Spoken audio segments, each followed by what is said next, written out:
Thanks for tuning in. I'm afraid it's going to be Folky Fridays this week is going to be somewhat shorter than usual for two reasons. Number one, I'm off to Wales to do a big long charity bike ride tomorrow, and I've got loads of videos to edit in order to keep uploading them while I'm away, and also lots of packing to do that I haven't had a chance to do anything on yet. I managed to go out running yesterday and lose my house keys, so I spent all day faffing about trying to find those and then get new ones to replace them with. So I'm very, very behind with everything, I'm afraid. So it's going to be a bit of a flying visit. And the other reason is that because I've spent all day using my phone for stuff, the blooming thing is nearly out of battery. So it's going to be a slightly shorter, a condensed version. So I'll try and leave out as much unnecessary waffle as possible today. But yeah. Let's get started. So nice one. Oh, that's good. Yeah, thank you very much. Cheers. I'm glad you're enjoying them. Yeah. Well, yeah. What I want to talk about today is something that I kind of actually covered in one of the first Folky Fridays that I ever did. But I think it's a topic that people kind of don't really get enough of, and certainly for folky players, if you're not playing with other people a lot, which obviously nobody is at the moment, then it's really hard to train your ears without playing with other people. And in the modern world where I think people are learning music more and more in absence of other people, it's really important to try and train them as much as possible in any other way that's available to you. So I kind of just want to very quickly run you through some ear training exercises that I found useful and still do find useful, in the hope that they'll be helpful to people. I'm not entirely sure who else we've got watching today, so I don't really know what level you're all at. Some of you probably kind of naturally do all this stuff already, and for some people it'll be a complete new thing. But yeah, so one of the first things that's really useful for backing guitarists is just recognising the modes. And it's quite often, it's very easy to begin with to say if a tune is major, and it's fairly easy to say if it's minor. Mixolydian can be a bit harder, and between Dorian and Aeolian can be really very difficult. So one thing that I think is a really useful exercise for people to do is to learn the mode shapes. You can find them all for free as well on a blog that I wrote a little while ago. If you go on the Finale Guitar website, there's a section in the top bar called Learning. I'm afraid, because of the nature of my website, it takes a long time to load. But on there somewhere, if you scroll down, there's a blog called something like Most Useful Bit of Music Theory, Modes for Celtic Music. And if you look on there, there's actually diagrams for all of these that you can practice. So the Ionian mode, for example, I like to play it like this. Like that. And what I suggest you do, this is a really, really useful thing, is get used to playing it, get your ears used to it, and then get used to singing it, and sing each note before you play it.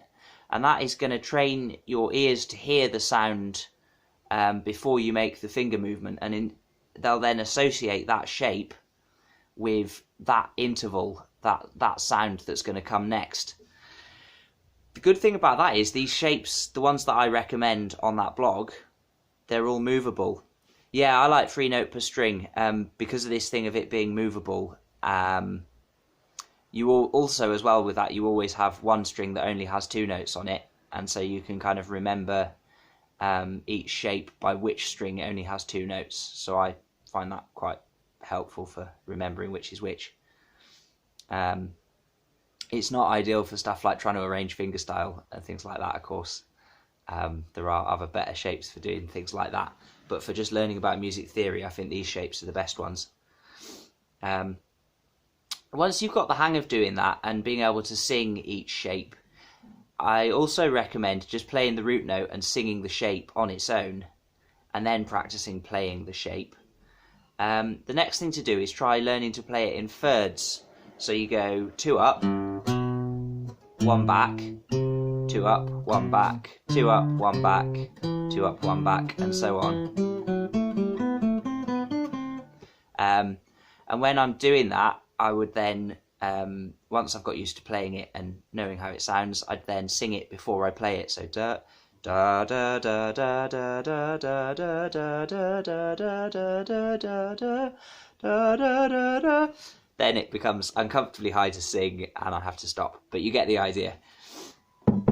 Once you get good at doing that for one mode, a useful thing after that is to switch then to the next mode. So in this case, if I started on G Dorian, I'd move up to A Aeolian. Sorry, that was nonsense. If I started on G Ionian, I'd move up to A Dorian. And the reason for that is that G Ionian has the same notes as A Dorian, because A Dorian is the second mode, Ionian is the first mode, and so if you go back one in the alphabet, you're going to end up with another mode with the same notes.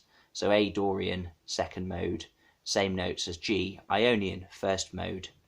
And for those of you out there who've got mode wheels, you can see that on the mode wheel if you turn it to G Ionian. There we go. You can see on there, hey Ed, welcome aboard. You can see on there we've got G Ionian and then A Dorian, and they've got all the same notes in their scales. So then I would learn the A Dorian shape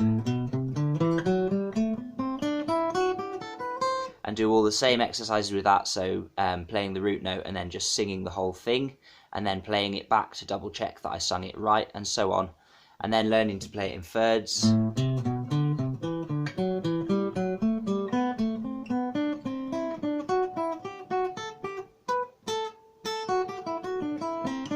Etc, etc, you know, and sing it in both of those ways. Then the next thing that you do is the same deal for Mixolydian and the same deal for Aeolian. And then the really important part then is if you then pick any given root note, so let's take, for example, let's take A. Because those shapes are all movable, I can play A major, A Ionian, and then I can compare it to A Dorian and really internalize which notes are different. So between A Ionian and A Dorian, you've got the third and the flattened seventh, the third and the seventh which change, so they both get a semitone flatter. So if I compare my da da da da da da da da da, and then I compare that to Dorian, da da da da da da da da, then I can kind of really internalize what those different intervals are, the two that have changed, and I can see that as well by comparing those two shapes. That's a really useful thing. And then what you want to be able to aim for is to try and play yourself a root note, say, let's say Dorian, for example, and be able to sing just from that root note, the Dorian mode starting from that note, by kind of remembering the characteristic sound of each mode, which I think is easier if you've kind of compared them all and memorized what the differences are. It's useful to kind of intellectually memorize that, for example, Dorian has a flat third and a flat seventh. Aeolian has a flat third, a flat seventh, and a flat sixth. But more important than that, it's much more useful to kind of memorize it by feeling that Dorian feels like a minor scale but a more optimistic one, and Aeolian feels like a more pessimistic one. So yeah, I do think with these ear training exercises, a lot of it is kind of by feeling, and that's why it's easier and probably better, to be honest, to try and pick it up from playing with other musicians. But if you can't do that, then these are things that will help you out. Now my battery is on 1%. I'm really sorry. I did try and charge it in time, but I didn't get back from the key cutting shop. So if I die on you, I'm very sorry.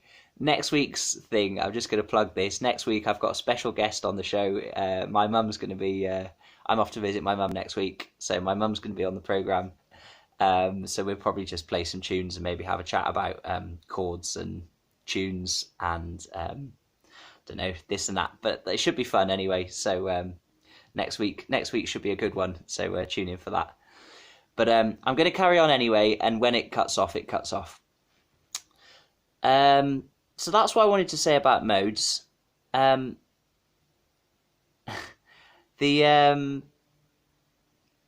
next thing that's really, really useful for backing guitarists is just getting the feel of chords related to a key centre. And this is a thing which I think is really missing from a lot of music tuition full stop, really. There's a lot of, for example, there's a lot of mobile phone apps out there which do things like recognise this interval. Is it a major third? Is it a minor third? Is it a flattened seventh? Or whatever, you know, they play two notes together and you have to say what the interval is. And that is really good. That's very helpful, and it is training your ears and it's training your brain to spot intervals. But it's not as useful as relating intervals to a key centre is. So what I mean by that is, if you, let's say we've got a tune in the key of G. I'm just going to take the Kafunken jig as an example because I often use that one for stuff. So there's G, our key centre. So if I hear, that's the start of the tune. So that first gap, for example, that's a major third. But what really matters is not the gap between the two adjacent notes. What's really important is how any little set of notes relates to the key centre. And this is actually what you're internally doing when you pick out where chords 1, 4 and 5 go, which is kind of your starting point really for working out any more advanced chords you can play along with a tune. So in order to pick chords to back a tune, what you're really doing is deleting all the less important notes from the tune and just focusing on the ones that land on the dominant beats. So when you hear a jig, for example, in every bar of a jig there are 6 quavers or 6 eighth beats for the Americans out there. And of those 6, in Irish music it tends to be that all those quavers will have a note on them, or maybe often in a jig you'll have crotchet taking up the first 2 and then the rest quavers. So in this tune, for example, bar 1 goes da, da, da, da, dum. So you've got a crotchet on the first 2, long G, ba, ba, ba, ba, bum. But of those 6, you don't have to know what all of the notes are in order to know that's a chord 1 section. I mean, you know it's a chord 1 section because it's the beginning of a tune in G, so obviously it's going to be a G chord. But also, you know it's a chord 1 section because the important quavers in that bar are the ones that your foot stomps on, and the others can be more or less disregarded. This is especially true for Irish music for a reason which, if my battery doesn't die, I'll come back to in a second. But yeah, so you've got G, B, and really that G and that B, the ones with your foot stomps, because those are the accentuated ones, they're the ones that you want to focus in on for picking chords. Now going back to my thing about chords related to key centres, notes related to key centres rather, if your key centre is G, then G and B are the root note and its major third. And that is really what you want to be focusing on when you hear a tune. If I look at the next bar then, so the next bar goes da da da da da dum. So we've got ba ma ma ma ma ma da da. Those are our important ones, and those are long major third and a long second. So long B and long A. So that means really your chord options for that bar are either chord 1, if we're thinking just in terms of chords 1, 4 and 5. Chord 1 because B is its major third, and the major third is in chord 1. Chord 1's notes 1, 3 and 5 from the major scale, you know. So we're hearing a very chord 1-y note there. And then the A, well, the A's not firmly in chord 1 or chord 4, so we basically just disregard that. The way to train your ears for this kind of picking out things, notes related to key centres, I think a good way to do it is to just play a chord like G, and then pick any note from your G major scale shape at random. So maybe just run through the shape without playing any of it and then stop on one. So let's take that one there. So what I've stopped on there, I'm going to ignore the fact that I know what it is. But I'm going to play that and compare it to G. It may be that you're kind of at a level where you already recognise a lot of these intervals, but it may be that you don't. So some intervals are very recognisable, like this one. If I play those two together, it's very consonant, it sounds very solid, that's a fifth. But this one, that's quite tricky. And the way that you can then get used to getting the feel for them and working them out is to start from the first one and sing your way through the scale as you practiced in the first exercise there until you get to your second note, and then count how many steps it was. So that's 1, 2, 3, 4, 5, 6, 7. So we know that that's the 7th note from the major scale, aka the major 7th. So yeah, this is a bit of a kind of roundabout route that I've gone on to tell you about this, isn't it? But really what you want to try and practice doing is listening to a tune, maybe play a little bit of it on YouTube, focus in on what those dominant beats are and try and remember the notes from those, and then work out in your head how those relate to the root note.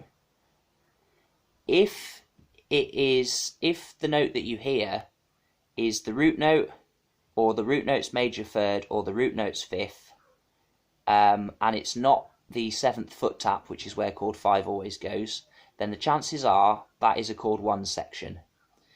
If the note that you hear on one of those dominant beats is the 4th note, or the 6th note, or, well, one of those two, really, only those two, because the other note in chord 4 is the root note at the top of the chord, so disregard that. So if the note is the 4th or the 6th, then it's probably a chord 4 section. And if it has the 7th note in it anywhere, especially if it's on one of the dominant beats, then the chances are you're in a chord 5 bit. This takes me back to what I was saying before. 7th notes do not crop up in Celtic music hardly at all, apart from when it's in a section where it's the 7th foot tap bit where chord 5 goes. So if you think you've heard a 7th note on a dominant beat, just double check, because very rarely does that ever happen unless it's the 7th foot tap where chord 5 goes. Let's see, what else have I got to say about this? Oh, this is just another general thing, kind of feature of Celtic music, and most folk music, and in fact most popular music. People don't really like big jumps. Notes tend to go in small increments, like stairs. So with this tune, for example, we've got da da da da da da da da da da dum. So most of those notes are next door to one another, and it never performs a jump bigger than a third. So if you can always tell whether you're hearing a jump of a third, like it's gone up the scale but then missed one out and gone on to the next one, or the same thing going downwards, that's going to be really useful for kind of memorising tunes. And I'm going to sound a bit nuts here, but I have an internal way of memorising tunes which may help you or may not. In my mind, a scale kind of goes A, N, B, F, Ta, O, N, E, or something like that. Each note of a major scale kind of has a sort of phonetic quality, and I've always kind of felt like that, and if I hum a scale, notes just kind of have a feeling, and it sounds crazy, but if you can kind of internalize how each note feels compared to the root note, so if I play them together, you can hear a bit what I mean, I hope, or you'll just think I'm bonkers, one or the other. But here's G on its own, here's G in the second, so that's kind of the third kind of goes buh, the fourth kind of goes there, kind of like that. The fifth is very, very consonant. You know, the fifth sounds good together. The others don't really. The sixth doesn't sound bad, but anyway, you get the idea. And the seventh, very, very, very not consonant at all, not comfortable. And then you're back to the octave. So if you can kind of practice playing notes together and see if you can kind of get a feeling for how each note sounds, that might help, or not. What else did I want to say about this? We seem to be doing alright with the battery. I've been on 0% for about 5 minutes now, but hopefully it's going to carry on.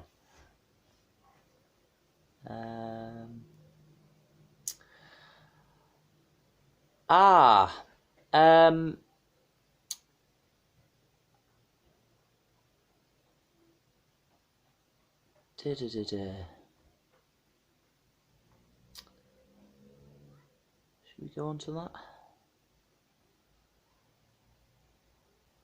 Yeah, let's talk about chords as well. One thing that I think is really good is if you can find a sort of slow-ish recording of a guitarist who you like, ideally one who plays in a more traditional style and doesn't play any super complicated jazz chords, because that is more difficult to interpret.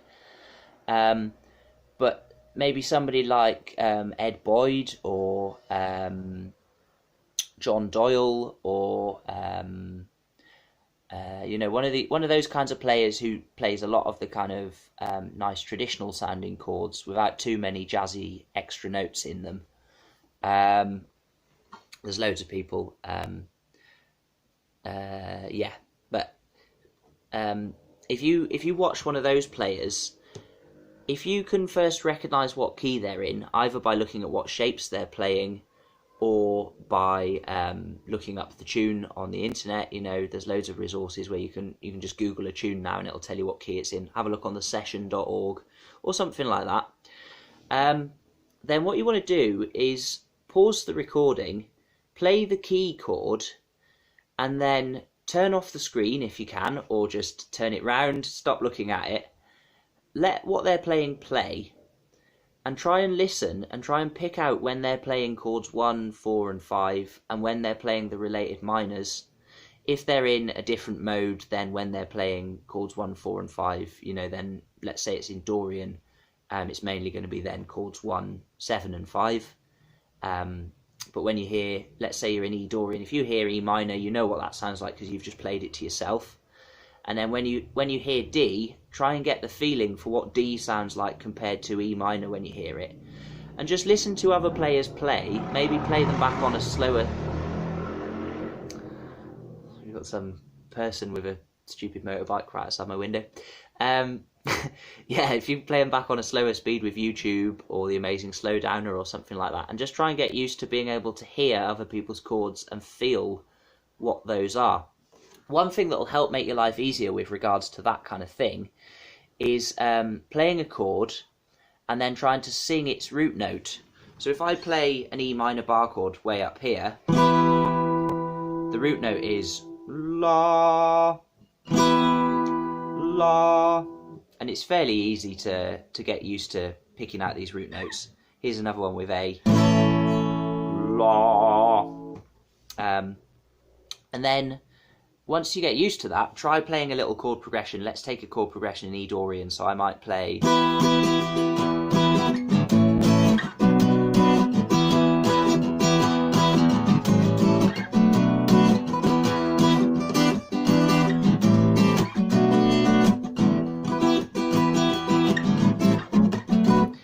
something like that, you know, with kind of E minor and then something based around A or A minor and then B minor. when you hear a progression like that, it's really good practice to try and sing the bass line of it.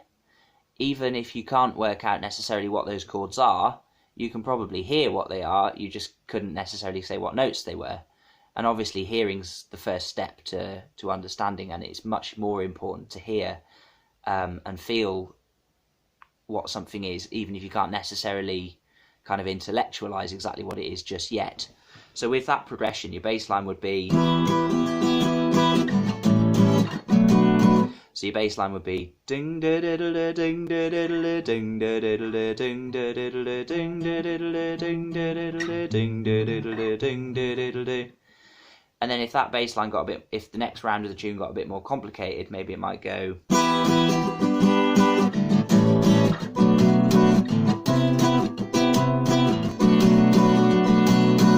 So that's something like da da da da da da da da da da da da da da da da da. So yeah, that's another really good exercise. And once you've worked out the bass line to a little chord progression, then you can fairly easily kind of loop that in your head and work out what the notes are, and from that you can work out what the chords are. And ideally what you're really aiming for is related to the key centre, to get the feeling for what each of the other chords, the other 6 or 5 chords available in that key, get the feeling for what each one of those chords sounds like related to your key chord. Last thing I'm going to say, because I'm very conscious of the fact that my battery is well and truly a zombie at the moment. Fair play to it. It's been officially dead for more than 10 minutes now. But yeah, the last thing I'm going to say is all these things are actually in my book, Backing Guitar Techniques for Traditional Celtic Music.